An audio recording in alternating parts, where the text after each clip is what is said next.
define humors and give illustrations. So when you mock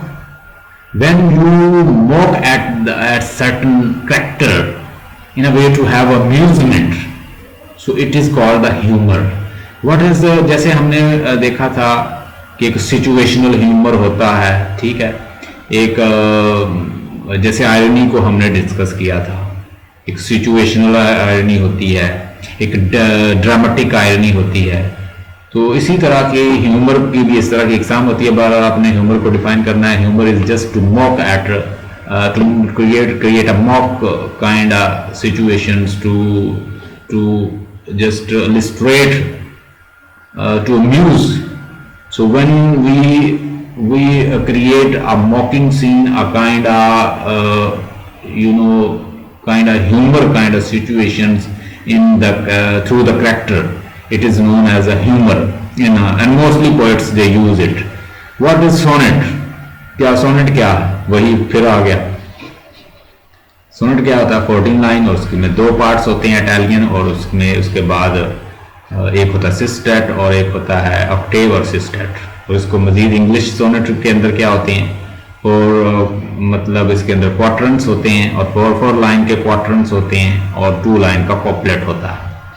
define the blank verse. Blank verse जो है वो एक मतलब आईएमबिक, एक पेंटामीटर के यानी तहत एक पोइट्री की जाती है। आईएमबिक पेंटामीटर उसमें इस्तेमाल किया जाता है, लेकिन अनराइम्ड होता है। It is unrhymed poetry but with the iambic pentameter. It is written in unrhymed but in iambic pentameter. यानी पेंटामीटर क्या होता है? Unstress stress, unstress stress, unstress stress, unstress stress, unstress stress. 1 feet, 2 feet, 3 feet, 4, 5, 1, 2, 3, 4, 5, ठीक है। तो क्या होगा blank verse? आप कैसे डिफाइन करेंगे? Blank verse is such a poetry in which we write unrhymed but in iambic pentameter. ऐसी poetry जो आईएमबिक पेंटामीटर में होती है बट अनराइम्ड वन, ठीक है। एक लाइन में इसको डिफाइन करें। अभी आपको लिखा हुआ वो भी आपको सेंड कर देता हूं, बल्कि स्नैपशॉट ले लेना। What is ballad? बैलेड जो होता है it's a kind of song, and it mostly poetry we find that ballad is written by the Wordsworth. What is meant by the alliterations? जब कोई चीज जो है वो सर्टन टाइप मतलब बार बार रिपीट हो, यानी एक ही साउंड किसी में आ रही है, कॉन्सोनेंट साउंड आ रही है, तो वो इलिटरेशन है, ठीक है। जैसे प्लक, प्लूम, प्ली, इस तरह की कोई चीज आ रही है बार बार साउंड, तो वो क्या होगी? Alliteration. What is the aim of the Paradise Lost? To justify the ways of God to man. अगर ये एक लाइन में जवाब है इसका। While Spenser you call the poets poets. Lot of critics, poets and writers, lot of critics, writers, they admire Edmund Spencer way of writing, and he has created line. उसमें 9 जो है वो स्टेंजा जो है वो स्टेंजा में poetry जो है उसका कंसेप्ट दिया था, इसलिए इसको क्या कहा जाता है कि बड़ा ग्रेट पोएट था। ग्रेट पोएट कैसे बना? इसने कॉन्सेप्ट आपको दिया स्टेंजा का, न्यू स्टेंजा का, स्पेंसेरियन स्टेंजा इसे कहते हैं। स्पेंसेरियन स्टेंजा को कॉन्सेप्ट दिया, इसे कहा जाता है पोएट्स पोएट। बहुत अच्छा पोएट था, ग्रेट पोएट था, बहुत अच्छी डिपिक्शन देता था। Mention 3 moods of the love according to the John Donne.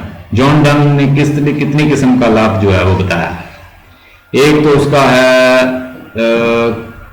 तो उसका है लव जो कि उसने 3 टाइप की वैसे सोनेट्स लिखी हैं, मैं आपको यहाँ पे बता देता हूँ। एक तो वो सिनिकल लव की बात करता है,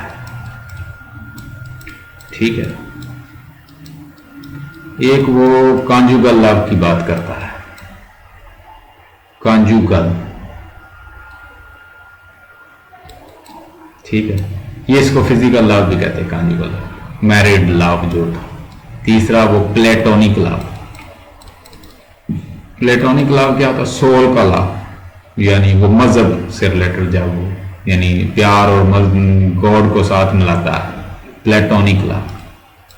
ये 3 तरह का उसने लव का जिक्र किया।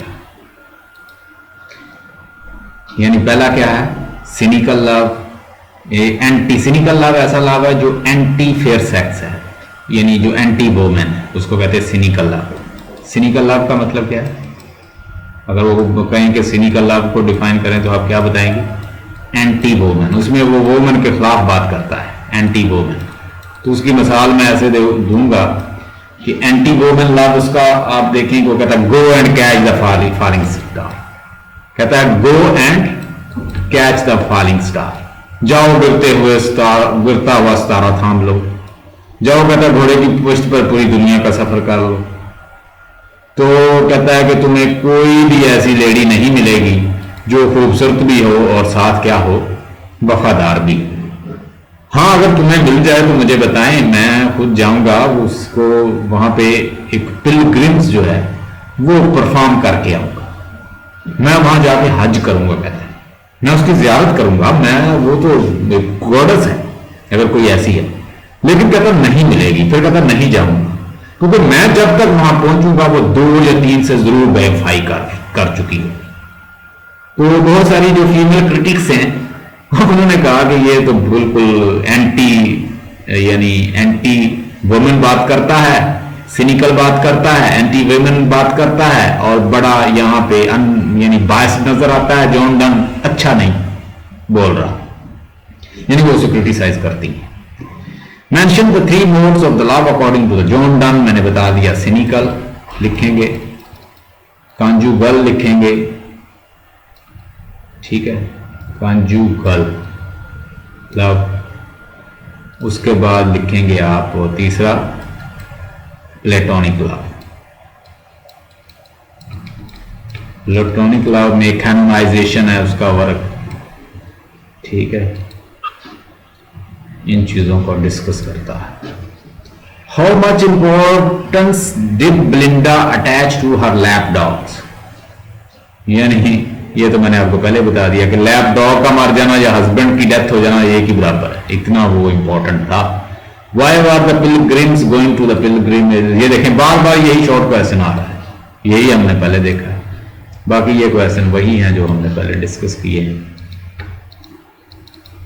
आगे और एक डिस्कस कर लेते हैं। अच्छा, यहां पे मैंने कुछ इसका स्नैपशॉट ले लें, ये पूरा स्नैपशॉट ले लें, ये सारे शॉर्ट क्वेश्चन है जो मैं पहले आपसे डिस्कस कर रहा था, ठीक है। ये जरा इनको काइंडली इसका स्नैपशॉट लें। I have a mouse issue but you people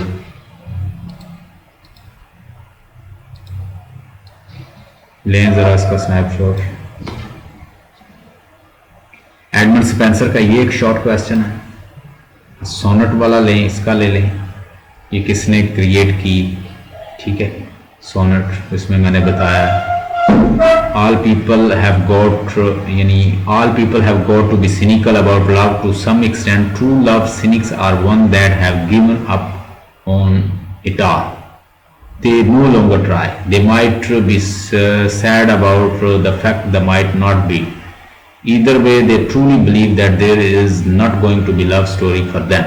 ठीक है, यानी सिनिकल लव ऐसा लव होता है जिसमें बंदा बिल्कुल कहता है ये लव बेकार है, ठीक है, वो फेयर सेक्स और फीमेल से बिल्कुल एंटी वुमेन हो जाता है उसमें, सिनिकल लव।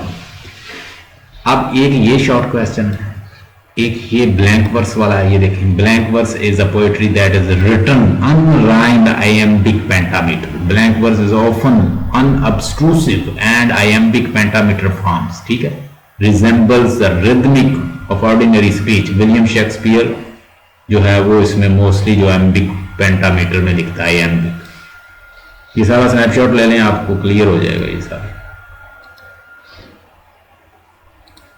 ठीक है। एडमंड स्पेंसर को क्या कहा जाता है? Edmund Spenser was and is called the poet's poet, poets poet, यानी वो पोएट्स का पोएट कहा जाता है, because of the very high quality of the poetry and because he enjoyed the pure artistry and the craft so much. He is also called because so many other poets thought that he was great poet. यानी वो से बहुत सारे poets सोचते हैं कि वो great poet है, इसलिए उसको क्या कहा जाता है? poets poet. A sonnet is pronounced a sonnet and a 14 lines poems with a fixed rhyming. देखिए बार बार ये क्वेश्चन आ रहा है सोनेट का। So poem with a fixed rhyming scheme, इसकी rhyming scheme होती है, और उसके बाद sonnet iambic pentameter, 5 sets of unstressed syllables followed by the stressed iambic meter for the 10 syllables. Sonnets were invented by, किसने इन्वेंट किया था? Italian Giacomo da Lentini during the 1200। Italy के अंदर एक मतलब इसको सोनेट को इन्वेंट करने वाला एक इटालियन पोएट था, उसका नाम था जैकोमो डा लेंटिनी। ठीक है, 1200 में इसने, यानी इसको क्रिएट करने वाला कौन है? उसका नाम है जैकोमो दा लेंटिनी, और किसमें? इटली के अंदर। आप देखें इसके शॉर्ट क्वेश्चन मैं आपको बताता हूं, ये 2014 का शायद ये है, वही 3 आवर हमारे पास हैं और हमने ये सारे काम करने हैं। कहता write a short answer of the following 2 line of each. उसके बाद 2 लाइन में हमने लिखना है why are the pilgrims going to the Canterbury. ये पहले भी हमने देखा कि they were going to perform pilgrimage for the martyrdoms of the saint Becket. Saint Becket एक वहां पे एक मतलब क्रिश्चियन था, एक आर्च बिशप था, उसने अपनी जान जो है क्रिश्चियनिटी के लिए फिदा की थी, तो उसको वो क्या होमेज पे करने के लिए जा रहे थे, उसकी रिस्पेक्ट के लिए। तो they were all in 29 in number moving to the saint Becket shrine. Define the humour. अभी हमने डिस्कस किया कि ह्यूमर जो होता है वो क्या होता है? It's a kind of the comics elements in the poetry. So why was the lock of the Belinda severed? उसको क्यों severed किया गया था? severed का मतलब लिखें cut. Why was the lock of the Belinda cut off?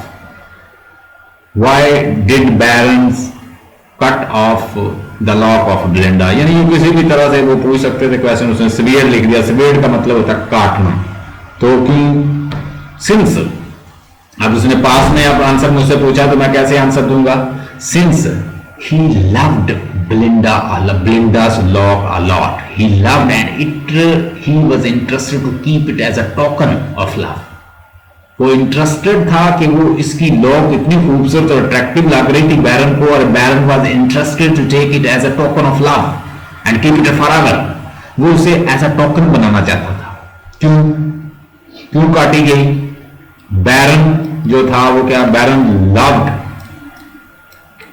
Her lock a lot and wanted, past में जवाब देना है, wanted to take it as a token of, token का मतलब क्या होता है? सिंबल, अलामत, टोकन ऑफ लव फॉरएवर। और वो अपने पास ये एज अ टोकन प्यार की निशानी रखना चाहता था। तो वो ऐसे करते थे जैसे वो मतलब किसी की बालों की लट ले ली और हाथों में बांध ली निशानी।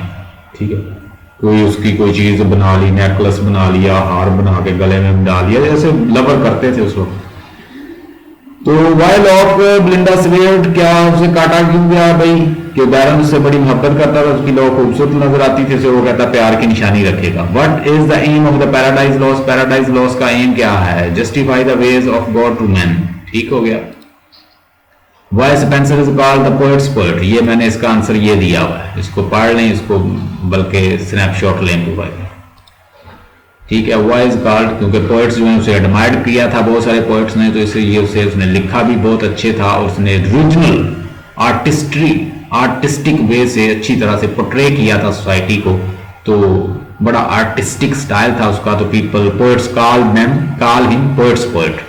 पोएट्स ही उसे कहते थे ये पोएट्स का पोएट है। अब व्हाट इज द पैराडाइज? ये हो गया। Define the metaphysical poetry. Metaphysical poetry is such kind of poetry in which heavy kind of simile conceit is exploited in a way to define object. Heavy किस्म की conceit और simile, metaphor और oxymorons and hyperbole is used in a way to define object. ठीक है, thought और passion feeling को बड़े heavy अंदाज से blend combined करके पेश किया जाता था, वो metaphysical poetry कहलाती है। metaphysical poetry, meta mean दूर, अवे, एंड फिजिक मीन जिस्मानी, यानी जो जिस्मानी चीजों से दूर हो, इनसे दूर हट के बात की जाए उसे क्या कहते हैं? Metaphysical poetry. Why is the Spencer called the poet's poet? ये मैंने बता दिया. Defined sonnet हो गया. Cynical love, anti-woman love, और defined blank verse ये मैंने बता दिया. What is the attitude of the Adam towards Eve at the end of the book's 9? और ये इसमें कहता है कि end of the book वो कहता है कि भाई तुम यहाँ पे मुझे पता चला है कि कोई यहाँ पे Saturn आया हुआ है, तो you and me you will live near to me and we shall work together. But the Eve said that she would be working away from the Adam. Ultimately she was the victim of the Saturn. उसके बाद the prologue to the Canterbury Tale is the mirror of the 14th century. हाँ जी, अगर इस तरह का question आ जाए तो ये क्वेश्चन कौन सा बनता है कुरातुलैन? क्वेश्चन नंबर 2, अगर वो कहता है कि 14th सेंचुरी जो है prologue to Canterbury tale is the mirror of the 14th century, ये मैंने आपको सेंड भी किया हुआ, उसको पढ़िएगा. इसमें वो क्या बताता है कि आपको करैक्टर बताता है, यहां पे भी आपने करैक्टर बताते हैं, ठीक है, यानी वो रिफ्लेक्ट करते हैं 14th सेंचुरी को. प्रोलॉग जो है वो 14th सेंचुरी वो आपको बताती है नाइट कैसा था. पहले तो आपने थोड़ा सा एक पैरा बनाना है चौसर की डेफिनेशन, चौसर के बारे में बताया. Chaucer is called the father of the English poetry, ठीक है. फादर बिलोंग यानी Chaucer belongs to the medieval age and he is called the dawn of the Renaissance and sunset of the medieval age. Chaucer lived in 1340 and died in 1400. Chaucer has seen three main events in his life: 100-year war, Black Death, ठीक है, उसने 100-year war देखी है, उसने black death देखी है, और उसके अलावा जेफरी चौसर ने मतलब अपनी एज के अंदर पीसेंट रिवॉल्ट देखी है. यानी ये आप बताएंगे कि जेफरी चौसर ऐसी एज में मौजूद था कि जब मिडिवल एज चल रही थी और वो खत्म हो रही थी और रेनेसेंस आ रहा था इंग्लैंड के अंदर, और ये 1340 में पैदा हुआ और 1400 में डेथ हुई. ये टू कैरेक्टर स्केचर है, और यानी ही डेलिनिएट्स कैरेक्टर. डेलिनिएट का मतलब क्या होता है? Delineate, delineate, DELINEATES. He delineates his characters. वो कैरेक्टर को कैसे डेलिनेट करता है? ऐसे जैसे आपने सामने नजर आ रही पिक्चर गैलरी बना देता है. Understand?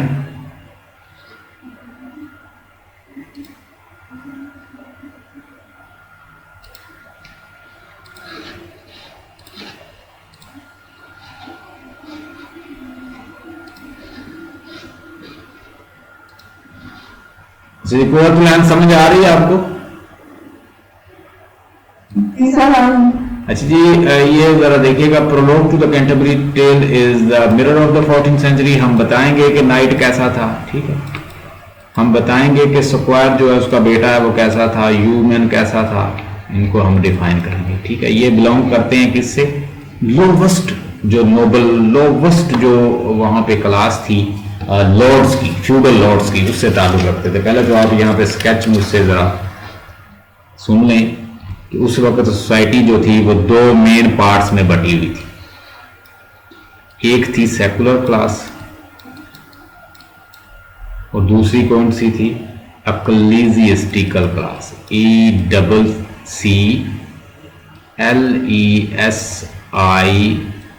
ECCLESIASTI, ecclesiastical. ECCLESIASTICAL, ecclesiastical order में बटी हुई थी, यानी एक ecclesiastical क्लास थी. ecclesiastical क्लास कौन सी है? चर्च की क्लास. और दूसरी सेकुलर क्लास.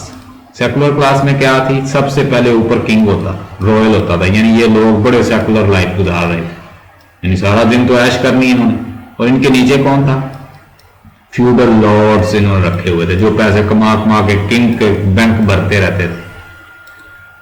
फ्यूडल लॉर्ड्स, ठीक है, ये लॉर्ड्स उन्होंने रखे हुए थे बादशाहों ने. इन्होंने नीचे रखे हुए थे क्या? नाइट्स, लड़ने के लिए, फाइट करने के, नाइट्स एंड स्क्वायर्स जैसे. और फिर इनके नीचे क्या थे? ये लोवेस्ट किस्म की फ्यूडल क्लास थी, ये वाली, ठीक है. और इन्होंने इनके नीचे जो काम करते थे, यानी इनके लिए काम करते थे, वो कौन काम करते थे? इनमें पीसेंट आ जाते हैं, वो इनके होते थे ना, बंदे तो इनके रखे होते थे। और सर्फ आ जाते हैं जो बॉन्डेड यानी खरीदे हुए गुलाम थे, सर्फ्स और पीसेंट जो है ये सारे कमा कमा के इनको देते, मतलब ये इकट्ठे करके लॉर्ड्स को देते, लॉर्ड आगे किंग को देता। तो इस तरह किंग जो है वो फिर जो है चर्च का भी गुलाम होता, चर्च जो है उनको भी डोमिनेट करता था उसको। ये पैसे इकट्ठे करके चर्च जो अच्छी खासी आमदनी ले जाता है इनसे। तो चर्च में क्या होते थे, सबसे पहले ऊपर होता था पोप। चर्च में कौन होता था ऊपर? पोप। पोप के नीचे कार्डिनल यानी चीफ होते थे। कार्डिनल का मतलब क्या होता है? चीफ। कार्डिनल्स होते थे। कार्डिनल के नीचे कौन होता था? Arch bishop. ठीक है, आर्च बिशप के नीचे काफी चर्च होते थे। उसके नीचे फिर एक मतलब ये आर्च बिशप, इनके नीचे बिशप होते, इनका सबसे बड़ा बिशप आर्च बिशप होता। ठीक है, नीचे फिर पार्सन होते, मॉन्क होते, फ्रायर होते, सोमनर होते, पार्टनर होते, ये सारे फिर नीचे थे इनके। समझ आ गई सारे? मैंने आपको जो असाइनमेंट सेंड की उसके ऊपर ये लिखे हुए, उसको जरा पढ़ लीजिए, एक बार पढ़ना जरूर है आपने। ये होगा जो critically analyse the renaissance element in the Faerie Queens, ये भी मैंने आपको सेंड कर दिया है। फेरी क्वीन के अंदर क्या रेनेसांस एलिमेंट है? एक तो रेनेसांस एलिमेंट ये है कि जो ऑर्डर पहले से बना हुआ था, आपको रोमन कैथोलिक चर्च जो है उसकी भी ये एलिगरी बताती है कि एक रोमन कैथोलिक चर्च है, दूसरा चर्च कौन सा है? एंग्लिकन, नया चर्च जो उन्होंने बनाया इंग्लैंड वालों। ठीक, ये दो चर्च की ऐसे जैसे ये कहानी लगती है। ये पुराना चर्च जो है वो ईवल है, नया चर्च गुड है। ठीक है, ईवल और गुड की लड़ाई हो रही है। Trace the elements of the love Shakespeare sonnet, ये जितना मर्जी लव का एलिमेंट जो है इसके अंदर फाइंड कर लें। मैं तो आपको बताया, मैंने पहले ही बता दिया। ये देखिए, ये ट्राइएंगल का वो लव का जिक्र करता है। एक जो है यंग मैन है, एक स्पीकर है, एक डार्क लेडी है। इस तरह वो एक ट्राइएंगुलर लव की बात करता है इसके अंदर। ठीक है जी, ये जो स्पीकर है ये मोहब्बत करता है इस लेडी से। ये लेडी आगे किसी के साथ अंडरस्टैंडिंग उसके दोस्त के साथ बना लेती है। तो वो इस तरह की ट्राइएंगल कहता है, तूने मेरा दिल तोड़ दिया, अच्छा नहीं किया, तूने मेरे दोस्त को सिलेक्ट किया, चलो मेरे दोस्त को सिलेक्ट किया ना, ये भी अच्छा किया, मैं तुम दोनों के दरमियान नहीं आऊंगा और मैं तुम दोनों को माफ कर दूंगा। इस तरह की सोनेट्स के अंदर वो अपने प्यार मोहब्बत का जिक्र करता है। यानी लव का एलिमेंट्स जो है वो उठा उठा के आपने डिस्कस करने हैं। आपको सेंड की हुई है पोएम, वो पढ़ लीजिएगा assignment. Elaborate the moods of the love of the Donne's love poems. अब जरा डन की पोएट्री जो है वो डिफरेंट है। एक तो वो कोई खास किस्म के स्टैंजा नहीं बनाता, एक तो मतलब वो कोई उस तरह की पोएट्री नहीं करता जिस तरह की पोएट्री ये करते थे, एलिजाबेथन पोएट करते थे। मैं थोड़ा सा आपको बता देता हूं उसके बारे में। अच्छा, जो पोएट्री का अंदाज शेक्सपियर का था वो ऐसे लगता है कि जैसे वो वाइट सरे और फिर वो फिलिप सिडनी और उसके बाद जो पहले पोएट्स थे उनको ही फॉलो करते आ रहे हैं। वो देखिए, जैकोमो डा लिंटेनी जो है इसने 1200 में सोनेट का कंसेप्ट जो है दिया था। पेट्रार्क ने इससे लिया डेफिनेटली। पेट्रार्क